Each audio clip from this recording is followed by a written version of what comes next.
और बॉइलिंग में फर्क जाना जरूरी है। कुछ आगे बढ़ने से पहले इवेपोरेशन और बॉइलिंग में जो डिफरेंस है उसको देखिए हम कैसे एक सिंपल से पॉइंट से इसको हम क्या कर लेंगे, सोल्व कर लेंगे। इवेपोरेशन एक्चुअल में, इवेपोरेशन के अंदर भी जो लिक्विड होता है वो एटमॉस्फेयर में चला जाता है, ठीक है, गैसेस फॉर्म में। और जो बॉइलिंग होता है उसमें बेटा वो उसी में जाता है, ठीक है। अब बात होती है ये कि भाई एक्चुअल में जो ये गैस फॉर्म होती है, ठीक है, कई बार हमारी बुक में कभी गैस लिखा होता है, कभी लिखा होता है वेपर। तो अब ये दूसरा सवाल आ गया कि मुझे अगर बॉइलिंग और इवेपोरेशन पढ़ाना है तो मुझे पहले डिफरेंस बताना पड़ेगा बेटा, गैस में और वेपर में डिफरेंस क्या होता है, ठीक है। सो गैस में और वेपर में डिफरेंस सुनिए, बड़ी गौर से सुनिएगा, ठीक है। आपके अगर माइंड में अगर पजल रह गया तो इट मींस आपको नुकसान होगा बेटा। तो देखिए गैस क्या होती है, गैस वो गैस उसे कहते हैं हम जो जिसका बॉइलिंग पॉइंट जो होता है, उबलने वाला तापमान, बॉइलिंग पॉइंट को हम क्रिटिकल टेम्परेचर भी बोलते हैं। जैसे पानी का 100 डिग्री सेल्सियस है, boiling point critical temperature TC से, टीसी से। सो इसमें क्या रहेगा देखिए, तो वेपर और गैस क्या है, गैस हम बोलते हैं बेटा जिसका बॉइलिंग पॉइंट रूम टेम्परेचर से लो हो, नीचे हो, लो मतलब नीचे हो। जैसे रूम टेम्परेचर नॉर्मली हम 25, वेपर फिर जो है वेपर कौन कहलाएंगे, जिसका बॉइलिंग पॉइंट, हाँ, having you having any idea, बताइए मुझे, जिनका बॉइलिंग पॉइंट, बताइए बताइए शाबाश, कुछ आइडिया मिला इसी से कि वेपर किसे बोलेंगे,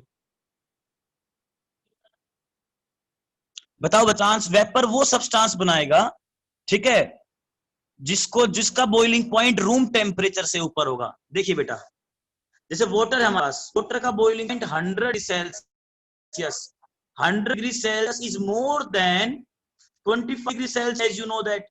तो यानी कि रूम टेम्परेचर होता है ये, और ये पानी बॉइलिंग पॉइंट, तो पानी का बॉइलिंग पॉइंट 100 डिग्री सेल्सियस है, which is more than room temperature. तो जब पानी उबलेगा तो पानी के उबलने के बाद जो जो फोम बनेगी, जो निकलते हैं ऊपर है ना, उन्हें वेपर बोलते हैं, उन्हें गैस नहीं बोलते। हालांकि केमिस्ट्री में गैस और वेपर में डिफरेंस इतना होता है, जो सब्सटेंस जिस सब्सटेंस का जो जिस सब्सटेंस का जो बॉइलिंग पॉइंट होता है वो रूम टेम्परेचर से ऊपर हो, like water, like alcohol, like acetone. जैसे अल्कोहल का 78 सेल्सियस बॉइलिंग पॉइंट है, या कहिए क्रिटिकल टेम्परेचर कह लीजिए। एसीटोन जिसको हम बोलते हैं, जिसे नेल पेंट उतारते घर में, उसका 56 डिग्री सेल्सियस है। तो इनका बॉइलिंग पॉइंट रूम टेम्परेचर से ज्यादा का है। इसका मतलब क्या हुआ, ये उबलने के बाद जब इनको उबालेंगे तो इनसे जो ऊपर जो निकलेंगे ना, उसके अंदर से जो गैसियस फॉर्म निकलती है, वो उसको गैसियस फॉर्म ना बोलकर उनको वेपर बोलते हैं, ठीक है। और जिनका बॉइलिंग पॉइंट नीचे होता है रूम टेम्परेचर से, वो गैस कहलाती है। अब देखो सर मुझे तो इसमें कंफ्यूजन हो रहा है, आप तो बता रहे हो ना कि बॉइलिंग पॉइंट का जो जो मैटर है, मुझे समझ में तो आ गया कि आप ये कह रहे हो कि बॉइलिंग पॉइंट अगर मोर देन रूम टेम्परेचर हो तो वो वेपर बनाएंगे उबलने पर, और जिनका जो बॉइलिंग पॉइंट है वो रूम टेम्परेचर से नीचे हो तो वो गैस कहलाते हैं, ठीक है। ठीक है सर, इतना समझ में, लेकिन थोड़ा और अगर क्लियर हो पाता आपकी तरफ से, एक दो एग्जाम्पल और अगर आप अच्छे से दे दो। चलिए एग्जाम्पल और ले लो। वेपर बनाएगा, कौन चीज उबल के वेपर बनाए, बॉइल होने, जो रूम टेम्परेचर लिक्विड की फॉर्म। बस ये पॉइंट बेटा और कंसेप्ट क्लियर कर देगा कि जो सब्सटेंस रूम टेम्परेचर पे लिक्विड की फॉर्म में एग्जिस्ट करते हैं, वो सब्सटेंस उबलने पर, जो उबलने से उसमें से निकलता है, ठीक है, वो वेपर कहलाएंगे, वो गैस नहीं कहलाएगी, वेपर कहलाएगी। जैसे पानी रूम टेम्परेचर पे क्या है, लिक्विड है, लिक्विड होगा पानी, पानी का बॉइलिंग पॉइंट 100 सेल्सियस, और पानी का फ्रीजिंग पॉइंट, या कहिए फ्रीजिंग और मेल्टिंग पॉइंट एक ही होता है, जमने का तापमान और पिघलने का तापमान हो तो एक ही होता है, तो वो होगा 0 डिग्री सेल्सियस। तो देखिए 25 कहां आता है, in between these two, 25 degree Celsius. और कोई भी सब्सटेंस मेल्टिंग पॉइंट और बॉइलिंग पॉइंट के बीच के तापमान पे लिक्विड पे होता है, यानी पानी क्या होगा, लिक्विड की फॉर्म में होगा 0 से 100 के बीच में, ठीक है। सो अब बेटा देखिए, आप पानी लिक्विड है रूम टेम्परेचर पे, तो पानी उबलने पे क्या बनाएगा, वेपर, जो उससे निकलेगा ना वो वेपर कहलाता है, ठीक है। और बाकी से एज यूजुअल हमारे एटमॉस्फेयर में नाइट्रोजन है, ऑक्सीजन है, आर्गन है, कार्बन डाइऑक्साइड है, उनका बॉइलिंग पॉइंट रूम टेम्परेचर से नीचे, तो गैस की फॉर्म में है। तो बेटा ये वेपर और गैस के डिफरेंस कहलाते हैं। हालांकि वैसे आप फिर कहो सर हमें तो एक नाम और सुना है, अगर आप बताओ तो हमने एक स्टीम का नाम और सुना है, भाप, स्टीम। स्टीम बेटा क्या होती है? स्टीम होती है उबलते पानी से निकलने वाली भाप। और वेपर जो नॉर्मली जो सब्सटेंस रूम टेम्परेचर पे लिक्विड होगा वो वेपर की फॉर्मेशन करता है, वो वेपर की फॉर्मेशन करेगा बिना उबले भी। अब देखिए पानी केस में मैं स्टीम और वेपर को डिफरेंशिएट करता हूं। मान लीजिए वाटर आपके पास है और वाटर के पास 25 डिग्री सेल्सियस पे है। अभी कुछ अब देखो आज के दिनों में बारिश बहुत ज्यादा हो रही है। बारिश होने से क्या हो रहा है बेटा? बारिश होने से जो पानी है ना वो धीरे धीरे हवा में उड़ रहा है। अब मेरे गली में कल पानी भरा था बारिश आने के कारण, आज वो सूख चुका है। क्या वो पानी उबल के सूख गया? क्या वहां पे किसी ने पोछा लगा दिया? क्या किसी ने मोटर लगा के पानी को निकाल दिया, या किसी ने उसको ड्रम में या किसी मटके में स्टोर कर लिया? नहीं, वो धीरे धीरे पानी सूख रहा है वहां से। वो सूख कैसे रहा है? वो सूख रहा है बेटा कि जो ऊपर से इसकी जो रेडिएशन हीट गिर रही है, जो सराउंडिंग में जो हीट है, कुछ सूर्य गर्मी है सूरज के से, कुछ वैसे हीट है, तो उस हीट से वो पानी क्या हो रहा है? धीरे धीरे वेपर में कन्वर्ट हो रहा है, आप में कन्वर्ट, वाष्प, हिंदी में बोलते हैं वेपर को वाष्प। ठीक है। और अब मैं स्टीम की बात करूं तो स्टीम जो होती है, स्टीम उसे कहते हैं जो उबलते हुए चीज से निकलती है, लाइक वाटर। वाटर जो 100 डिग्री सेल्सियस पे बॉईल करता है, तो बॉईल करने पे जो उसमें से निकलती है ना, अब बेटा गर्मा गर्म जो निकलती है, कुकर से निकलती है, कुकर में पानी उबलता रहता है, सीटी निकलती है ना, सीटी लगती है और बड़ी तेज से वो भाप निकलती है, वो भाप बहुत ज्यादा गर्म होती है, तो बेटा उसे स्टीम बोलते हैं। ठीक है। उबलते पानी से निकलने वाली भाप को, उबलते पानी से निकलने वाले वेपर को हम स्टीम बोलते हैं, उसमें तापमान बहुत ज्यादा होता है। ठीक है। और बिना उबले अगर कोई सब्सटेंस वेपर की फॉर्म, बिना उबले कोई सब्सटेंस अपनी स्टेट कन्वर्ट कर रहा है तो उसे हम वेपर बोलते हैं। एक एग्जांपल और लेंगे हम वेपर और स्टीम को और गैस को बताने के लिए, जैसे गैस का एग्जांपल, वेपर एग्जांपल और स्टीम एग्जांपल। देखिए गैस तो होगी, इसका पॉइंट क्या हो? रूम टेम्परेचर से लेस, RM लिख रहा हूं, रूम टेम्परेचर से। वेपर कौन होगा? वेपर बना सब्सटेंस कौन बनाता है? वेपर बनाता है बॉइलिंग सब्सटेंस जिसका तापमान बॉइलिंग पॉइंट और उसके मेल्टिंग पॉइंट के बीच में अगर कोई सब्सटेंस मौजूद है लिक्विड की फॉर्म में, अगर कोई सब्सटेंस आपके पास लिक्विड फॉर्म में है तो वो सब्सटेंस, उस सब्सटेंस के जो है आपका melting point so known as freezing point, और बॉइलिंग पॉइंट बीच के तापमान पे वो सब्सटेंस आएगा, वेपर बनाएगा, और उस वेपर का तापमान कम होगा। और स्टीम, जब उसी लिक्विड आप उबाल दो, बॉइलिंग पॉइंट पे लिया उबाल दो, तो उसकी जो निकलती वेपर हैं वो बड़े गर्मा गर्म होते हैं, तो उसको हम स्टीम बोलते हैं। जैसे स्टीम का पहले इंजन होता था, उसमें पानी भाप बन के जब निकलता था ना बेटा, वो स्टीम का इंजन था, वो गर्मा गर्म भाप होती है। कुकर की जो भाप निकलती है उसको आप कभी भी गलती से उसको जो छू लेते हो तो आपका हाथ जल जाता है, उस इतनी गर्म होती है भाप। लेकिन अगर नॉर्मली जैसे पानी है बाहर, अब हवा में जैसे बाहर गलियारे में पानी भर गया है, तो पानी में जब गलियारे में भरता है तो पानी तब भी बेटा भाप बन रहा होता है, तब भी वो पानी भाप बन रहा होता है। ठीक है। तो वेपर तब भी बन रहा होता है, लेकिन जब वेपर गर्मा गर्म हो, बॉइलिंग पॉइंट पे निकलते तो स्टीम का रूप धारण कर लेते, फिर वो स्टीम कहलाती है, वरना नॉर्मल भाषा में तो वेपर है ही। ठीक है। जो सब्सटेंस रूम टेम्परेचर पे लिक्विड हो वो वेपर बनाते हैं। ठीक है। जो सब्सटेंस रूम टेम्परेचर से पहले उसका बॉइलिंग पॉइंट हो वो गैस की फॉर्म में एग्जिस्ट करते हैं। ठीक है। और अगर किसी सब्सटेंस के वेपर कब बन रहे हैं? जो सब्सटेंस उबल रहा है, बॉइल हो रहा है, तो उस समय वो सब्सटेंस बेटा उसके जो वेपर है वो स्टीम कहलाएंगे, उसमें गर्मी बहुत ज्यादा है। ठीक है। अभी एक एग्जांपल लेना और एक क्वेश्चन से हमें डिफरेंस हो पाएगा कि वेपर में और स्टीम में कौन जो वेपर है, ठीक है, और स्टीम में नॉर्मल जो वेपर बनते हैं किसी सब्सटेंस के और गर्म होने जो वेपर बनते हैं, उन दोनों में से एनर्जी किस में ज्यादा होती है? तो एक वाटर हमारे पास है जिसका जो 55 डिग्री सेल्सियस है, वो अपने को लिक्विड से वेपर की कन्वर्ट कर धीरे धीरे। ठीक है। और इस प्रोसेस को हम बोलते हैं एपोरेशन। अभी इस पे लार्जली फोकस करेंगे हम। अच्छा, वही पानी जो है आपके पास 100 डिग्री सेल्सियस, उसको आप उबाल बर्तन में, वो उछल रहा है, उबल रहा है, तो उससे जो वेपर निकल रहे हैं बेटा वो स्टीम लाएंगे। तो गौर करो, जो स्टीम होती है, स्टीम में तापमान ज्यादा होता है। ठीक है। और जो नॉर्मली वेपर जो बनते हैं, ठीक है, इवेपोरेशन के ड्यूरिंग, उसमें गर्मी ज्यादा नहीं होती। जैसे अगर मेरे सामने कोई पानी पूरा डाल दे चारों तरफ, और उसको मैं भी मेरे को उस पानी के बीच में खड़ा कर दे, और सुबह से शाम तक पानी जो है वो धीरे धीरे भाप बनेगा, इवेपोरेट होगा, तो वो जो इवेपोरेट होकर पानी जो आएगा एयर में, वो पानी में एनर्जी कम होती है, वो मेरी स्किन को डैमेज नहीं करेगा, वो मेरे को बॉडी को डैमेज नहीं करेगा, ठीक है। लेकिन अगर नीचे पानी उबल रहा है और उबलते पानी के पास मुझे खड़ा कर दे तो उसकी जो स्टीम निकलेगी वो मेरे को झुलसा देगी। वो वेपर ही होते हैं लेकिन वो गर्म होते हैं, और जब वेपर बहुत ज्यादा गर्म हो तो स्टीम कहलाते हैं, है बेटा। तो वेपर और गैस में ये डिफरेंस रहा और स्टीम का ये रहा। एक क्वेश्चन पूछता है कि मान लीजिए, एक मैं बात आपको बताऊंगी, सॉलिड, लिक्विड, गैस जो स्टेट होती है हमारे पास, तो तीनों स्टेट में सबसे ज्यादा एनर्जी गैस में होती है, ये कहिए वेपर, गैस के में वेपर भी लेंगे साथ, उससे कम एनर्जी लिक्विड में होती है और सबसे कम एनर्जी सॉलिड में होती है। इस बात का और याद रखना बेटा, एनर्जी, थर्मल एनर्जी, गर्मी जो होती है। अब एक क्वेश्चन आता है कि 100 डिग्री सेल्सियस पे आपके पास वाटर लिक्विड्स में, और एक 100 डिग्री सेल्सियस पे, ठीक है, आपके पास वाटर किसकी फॉर्म में, स्टीम की फॉर्म में। तो बताओ बेटा, हीट किसके अंदर ज्यादा होगी, एनर्जी किसके अंदर ज्यादा होगी।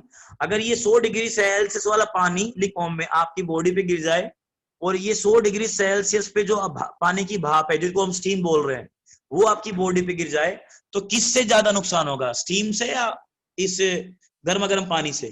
बताओ बेटा। स्टीम। पता है, आप देखो, हाँ बिल्कुल स्टीम आएगा।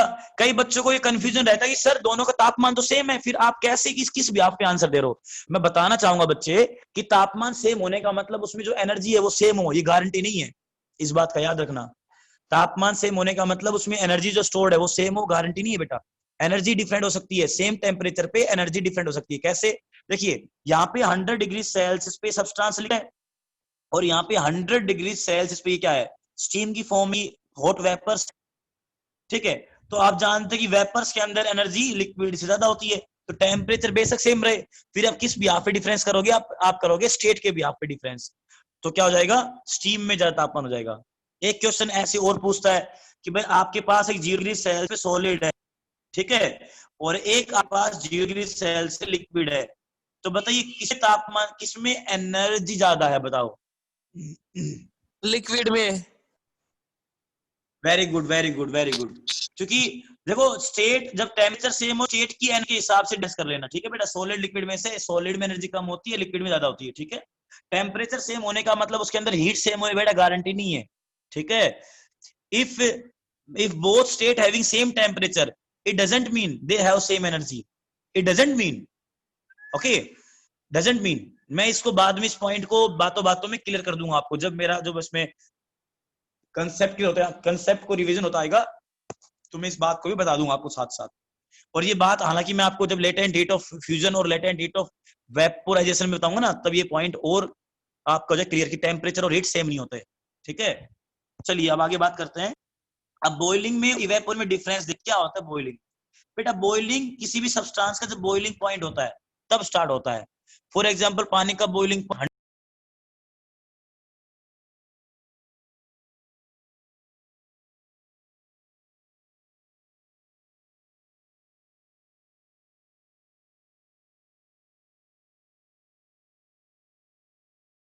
बॉइल कब होता है, जब उसका बॉइलिंग पॉइंट आ जाए। जैसे वाटर का 100 डिग्री सेल्सियस है, एल्कोहल का 78 डिग्री सेल्सियस है। कौन सा एल्कोहल? इथाइल एल्कोहल, जिसका इथाइल एल्कोहल, इथाइल एल्कोहल, इसको बोलते हैं हम इथेनॉल। एक ही नाम हो, ये कॉमन नेम है, आईयूपीएससी नेम है। What is the full form? IUPSC, international union of pure and applied chemistry.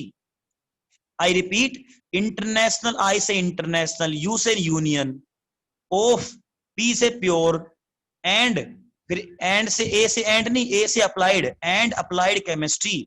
ये वो संस्था है बेटा, एक वो ये और वो है, एक ये वो ऑर्गेनाइजेशन है जो कंपाउंड्स के नेम डिसाइड करती है, ठीक है, कि उसका रियल नेम क्या होगा, उसका केमिकल नेम, रियल नेम क्या होगा, और उसका कॉमन नेम क्या होगा, ठीक है। कॉमन नेम जो है उनके रूल्स डिसाइड करती है। This is called आईयूपीएससी, international union of pure and applied chemistry, ठीक है। तो इथाइल एल्कोहल से वाइन बनती है, वाइन बियर से बेटा, इनसे। इससे आपका कफ सिरप बनता है ना, जो खांसी दवाई होती है।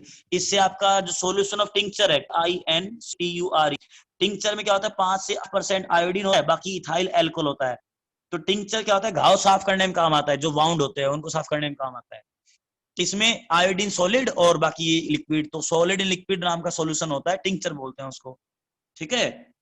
हाँ, तो बेटा ये होता है, तो इसका जो है इसका बॉइलिंग पॉइंट 70 डिग्री सेल्सियस है। तो इथेनॉल कब उबलेगा? जब उसका बॉइलिंग पॉइंट जाएगा 78 डिग्री सेल्सियस। जैसे जैसे एसीटोन है, एसीटोन। Excuse me, sir. हाँ बेटा बोलो। Sir, please admit the students.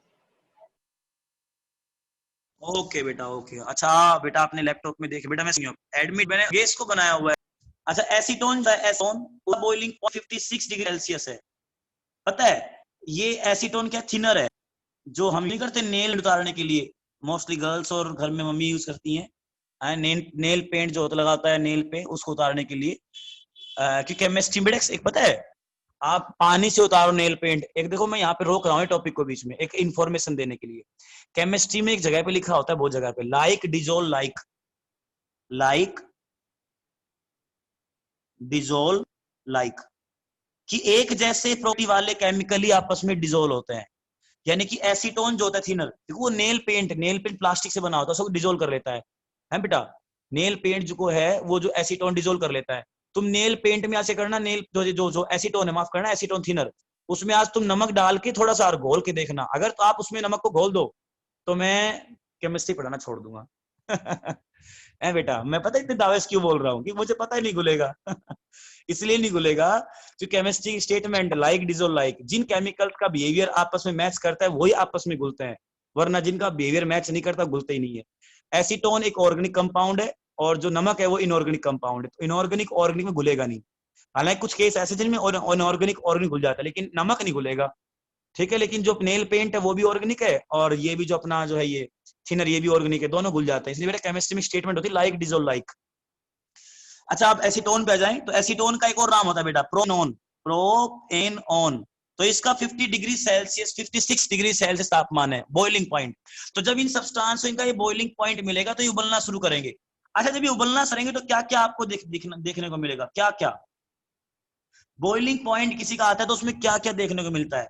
Boiling शुरू कहां से होता है, पहली सवाल मुझसे पूछा ये स्टार्ट होता है, क्या बताएंगे हमें?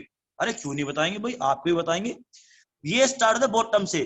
आपने कभी पानी को उबलते देखा हो, चाय को उबलते देखा हो, दूध को उबलते देखा हो, वो बॉटम से शुरू होता है, तली से शुरू होता है उबलना, ठीक है। तो बॉइलिंग बेटा तली से बॉटम शुरू होता है।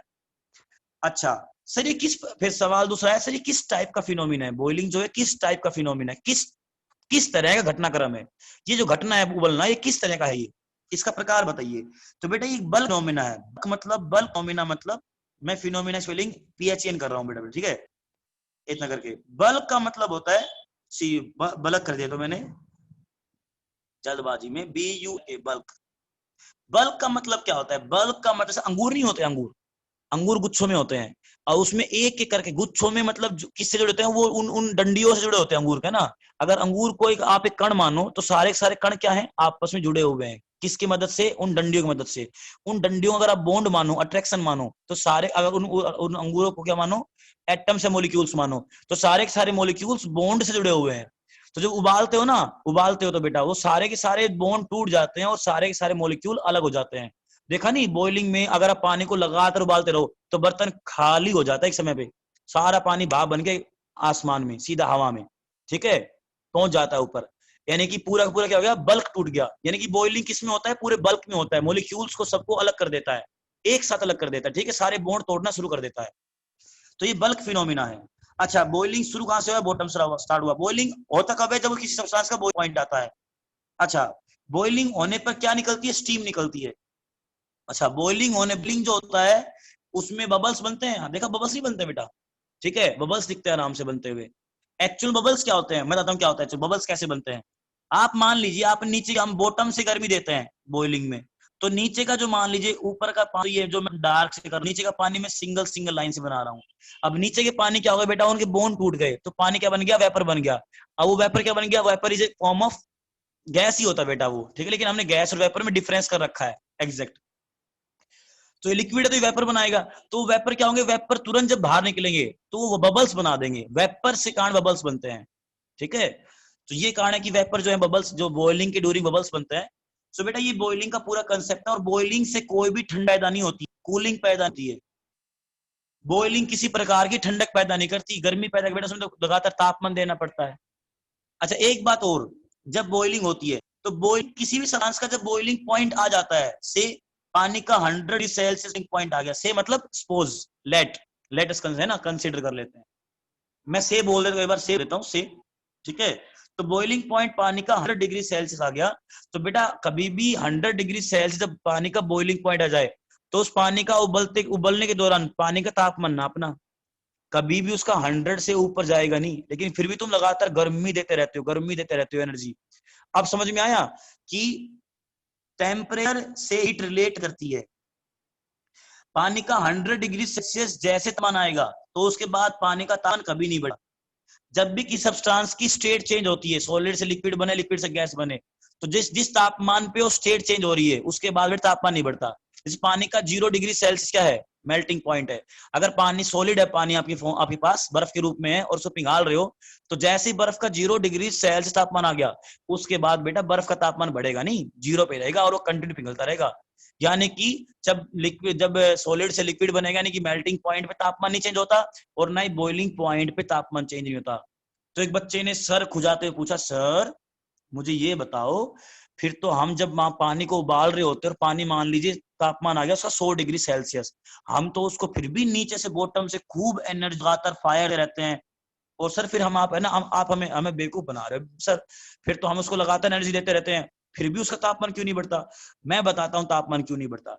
देखो, जैसे कि सब्सटेंस का बॉइलिंग पॉइंट आ जाता है, उसके बाद जब तुम जो एनर्जी देते हो, उस एनर्जी से जो जो मोलिक्यूल्स होते हैं लिक्विड के और उनके बीच जो फोर्स होता है, वो टूटना शुरू हो जाता है। जो एक्स्ट्रा बॉइलिंग पॉइंट आने के बाद जो आप एक्स्ट्रा एनर्जी देते हो, उस एनर्जी से मोलिक्यूल्स के बीच का जो बॉन्ड है वो टूटना शुरू हो जाता है। यानी कि जो बॉइलिंग पॉइंट के बाद जो एनर्जी दी जा रही है एक्स्ट्रा, वो एक्स्ट्रा एनर्जी मॉलिक्यूल के बॉन्ड तोड़ने में काम आएगी, और जिससे पार्टिकल क्या होंगे, लिक्विड से सीधे वेपर फॉर्म में कन्वर्ट होंगे और वहां से बीकर से निकलते हुए ऊपर हवा में चले जाएंगे। तो वो एक्स्ट्रा एनर्जी, वो जो हीट होती है, वो बॉन्ड तोड़ने में काम आती है। बॉन्ड मतलब अट्रैक्शन। सो बेटा इसलिए तापमान नहीं बढ़ता है। याद रखना, कभी भी मेल्टिंग और बॉइलिंग पॉइंट जब तापमान की सब्सटेंस का आ जाए, उसके बाद से तापमान नहीं बढ़ेगा, भूल कर भी नहीं बढ़ेगा। तो फिर जो एक्स्ट्रा एनर्जी दी जा रही है किस काम आएगी? उनके पार्टिकल्स के बीच के बॉन्ड तोड़ने में काम आएगी। ठीक है, इस बात का याद रखना। चलिए, बॉइलिंग का टॉपिक हो गया। अब इवेपोरेशन में फर्क है। इवेपोरेशन होता है, सर इवेपोरेशन शुरुआत पढ़ाना शुरू किया था, पूरा टाइम निकाल दिया, मुश्किल से 7-8 मिनट बची हुई हैं और आप इवेपोरेशन पे अब आए हैं। कोई बेटा, हमने इवेपोरेशन का बेस बनाया है, ठीक है, हमने पॉइंट्स पढ़े हैं, ठीक है, तो कोई बात नहीं, इवेपोरेशन हम सुबह क्लास में कर लेंगे या शाम की क्लास में फिर दोबारा कर लेंगे इवेपोरेशन। तो देखिए इवेपोरेशन क्या होगा। इवेपोरेशन बेटा करने के लिए पॉइंट नहीं है, इवेपोरेशन करने के लिए हमें मेल्टिंग पॉइंट चाहिए। हमें क्या चाहिए? हमें तापमान, मेल्टिंग पॉइंट, बॉइलिंग पॉइंट के का हमें ये तापमान चाहिए। यानी मान लीजिए पानी है, अगर उसको आप इवेपोरेट करना चाहते हैं, तो evaporation is a process which start below boiling point of a liquid. Evaporation को हिंदी में वाष्पीकरण बोलते हैं। कोई सब्सटेंस वेपर की फॉर्म में कन्वर्ट हो रहा है, इवेपोरेट हो रहा है, वो कब होगा इवेपोरेट? इवेपोरेशन कब कहलाएगा वो प्रोसेस? जब कोई भी सब्सटेंस, कोई सब्सटेंस लिक्विड की फॉर्म में है और वो उसके बॉइलिंग पॉइंट से नीचे नीचे वेपर की फॉर्म में कन्वर्ट हो रहा है, तो बेटा उस प्रोसेस को हम क्या बोलते हैं? इवेपोरेशन बोलते हैं। फॉर एग्जाम्पल, गली में अगर बारिश का पानी भरा हुआ है, तो बेटा उसको कोई रोड डाल के, उसमें गर्म पानी की रोड डाल के उसको गर्म नहीं करता है कि उसको उबाल के भाप बनाता है। वो धीरे धीरे धीरे धीरे वो सारा क्या बनता है? भाप बन जाता है। वो इवेपोरेट होता है, वो बॉइल नहीं होता, वो इवेपोरेट होता है। इवेपोरेशन, और क्या बाहर जो पानी भरा था, क्या उसका बॉइलिंग पॉइंट आया था? 100 डिग्री सेल्सियस तापमान आया था? नहीं, हमने तो कहीं देखा उबलता हुआ पानी। वो तो नॉर्मल जैसे एज यूजुअल है। उसमें तो मेरे चलते वक्त पैर भी चला गया था पानी के अंदर, तो मुझे लगा नहीं कहीं गर्म है। वो तो नॉर्मल तापमान पे था, फिर भी वो इवेपोरेट हो रहा है। हाँ, तो बॉइलिंग पॉइंट से अगर नीचे कोई लिक्विड अपने आप को लिक्विड से वेपर में कन्वर्ट कर रहा है, तो उस प्रोसेस को हम बोलते हैं इवेपोरेशन। आई रिपीट, कोई भी लिक्विड अपने बॉइलिंग पॉइंट से नीचे तापमान पे वेपर की फॉर्म में कन्वर्ट हो रहा है, then the process is known as evaporation. Then the process is known as evaporation. यानी कि पानी 100 डिग्री सेल्सियस से बात करें, तो पानी 100 डिग्री सेल्सियस से नीचे क्या करेगा? इवेपोरेट करेगा। 100 तो उसका बॉइलिंग पॉइंट है, 100 पे पहुंचने के बाद तो वो बॉइल करेगा। फिर इवेपोरेशन और बॉइलिंग सर फर्क क्या हुआ? सर दोनों में तो क्या हो रहे हैं? दोनों में तो वेपर बन रहे हैं, फिर क्या फर्क हुआ? अरे फर्क है। Evaporation is a slow process, धीरे धीरे होने वाली घटना है। Boiling is a fast process. Evaporation में एनर्जी धीरे धीरे मिलती है लिक्विड को, बॉइलिंग में एक साथ मिलती है। इवेपोरेशन शुरू कहां? बॉइलिंग बॉटम से शुरू होता है, तली से, और इवेपोरेशन लिक्विड के ऊपर से शुरू होता है। जो लिक्विड का ऊपर सरफेस होगा वहां के मॉलिक्यूल धीरे धीरे एनर्जी गेन करेंगे इस राउंड से, और धीरे धीरे वो एनर्जी गेन करके अपने पार्टिकल्स के बीच के तोड़ते रहेंगे और धीरे धीरे वे में कन्वर्ट होते रहेंगे। यानी कि इवेपोरेशन सरफेस से शुरू होता है, बॉटम से नहीं, सरफेस से शुरू होता है। तो इवेपोरेशन कैसा प्रोसेस हुआ? Surface phenomena. अच्छा, बॉइलिंग कूलिंग कोज नहीं करती, लेकिन बेटा इवेपोरेशन कूलिंग कोज करता है, ठंडक पैदा करता है, इस बात का याद रखना। अब ये सवाल आ गया, मिस्टीरियस सवाल आ गया है, कूलिंग कोज करता है इवेपोरेशन? ये तो आपने अलग ही बात बता दी हमें कि कूलिंग कोज करता है। ये कब हमें तो फील नहीं हुआ आज तक। सर आपने कहाँ देख लिया? बेटा तो बताना चाहूंगा, आप रोज फील करते हो। पसीने सूखने से लेकर, है बेटा, पसीने के सूखने से लेकर, गर्म तवे पे पानी छिड़कने से लेकर, ठीक है, मटके में पानी ठंडा होने से लेकर, हाथ की हथेली पे एसीटोन, या जब हम कोई जो पेट्रोल डाल लेते हैं, डीजल डाल लेते हैं, या एसीटोन थिनर डाल लेते हैं, उससे लेकर, ठीक है, चेहरे पे गीला रुमाल रखने के बाद ठंडक फील होने से लेकर, इन सभी प्रोसेस में इवेपोरेशन होता है, ठंडक फील होती है। एग्जाम्पल एक बताऊं, पोट का, ठीक है, जो बेटा सुन रहा है ना बेटा सबको, आपको आवाज? Yes, sir. Yes, sir. Yes, sir. और तो नहीं क्या?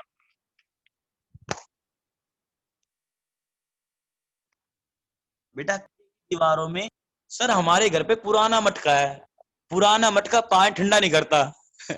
अच्छा एक बात तो तुम देखोगी, जब नया नया मटका आता है ना तो कहते हैं उसको धो मत ज्यादा रगड़ के, है ना, कहते हैं ना, हाँ या ना, सुना है कभी बेटा ऐसा कि उसको ज्यादा मत रगड़ो, पानी ठंडा नहीं करेगा वरना? ऐसा तो बोलते हैं, मेरी मम्मी बोलती, दादी बोलती थी, पड़ोसी बोलते थे, जब नए मटके में पानी भरते थे हम, बोले सो ज्यादा मत धो, रगड़ो मत ज्यादा, है ना। कई कई है ना उसको बड़े किसी हार्ड चीज से उसको रगड़ते, बार बार जूने से रगड़ते, कहते इसको धो लो, लेकिन मटके को कभी ज्यादा रगड़ के नहीं धो जाता। बताओ क्या कारण है? बताओ बताओ बच्चे। और मेन काम पोर्स का ही है। बिल्कुल सही आंसर दिया, बिल्कुल सही आंसर दिया। और मुझे बताया किसने आंसर दिया है, बता बेटा, एक बार दोबारा बोलना। सिमरन आर्यन की बहन।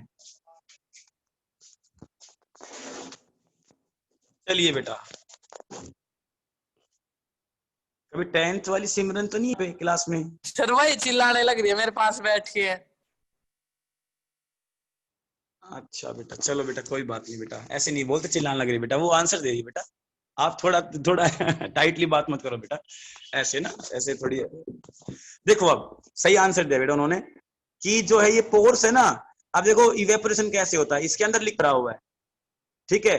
अब ऊपर से गर्मी गिर रही है साइड में ना, एन जो है जहाँ पे साइड में गर्मी हो रहा है, तो क्या होगा, मटके की जो आउटर वॉल है वो गर्म हो जाएगी, जैसे हमारी बॉडी गर्म हो जाती है गर्मी गिरने से चेहरे पे, बॉडी पे। तो क्या करेगा, अब जो ये पोर्स है इनसे धीरे धीरे पानी इसके बाहर सरफेस पे जाता रहता है। अब जाता रहता क्या होगा बेटा, ये पानी बाहर अब मटके के सरफेस पे फैल जाएगा। मैं कलर करके ब्लू कलर से दिखा रहा हूँ फैलना, ठीक है। ये इस आउटर सरफेस फैल जाएगा। अब आउटर सरफेस से फैल गया तो आउटर सरफेस गर्म है, तो क्या करेगा, पानी जैसे ही गर्म फेस पे गया, ठीक है, हॉट सरफेस पे गया, तो पानी ने उस गर्मी एब्जॉर्ब कर लिया और अपने आप को लिक्विड फॉर्म से फॉर्म में कन्वर्ट कर लिया। तो पहली बात, क्या मटके में कोई बॉइलिंग हो रही है? नहीं। तो क्या हो रहा है, इवेपोरेशन, क्योंकि बॉइलिंग पॉइंट से नीचे तापमान है, तो लिक्विड जो कन्वर्ट हुआ वेपर में वो क्या हुआ है, बॉइलिंग पॉइंट से नीचे कन्वर्ट हुआ है। इसका मतलब क्या है, ये प्रोसेस इवेपोरेशन है। अब इस इवेपोरेशन प्रोसेस के ड्यूरिंग हुआ क्या, मटके के जो सरफेस यानी पोर्ट जो हमारा था उसके सरफेस की जो एनर्जी थी वो किसने एब्जॉर्ब कर ली, पानी ने एब्जॉर्ब कर ली। तो सरफेस पे एनर्जी क्या हो गई, कम हो गई। तो सरफेस क्या हो जाएगा, ठंडा हो जाएगा, और ठंडा अगर सरफेस हुआ तो अंदर का पानी भी ठंडा हो जाएगा। और सिमरन इसलिए आंसर दे पाई बेटा कि उसने बिल्कुल बारीकी से पढ़ा हुआ है, ठीक है। सिमरन एक होनहार बच्ची है।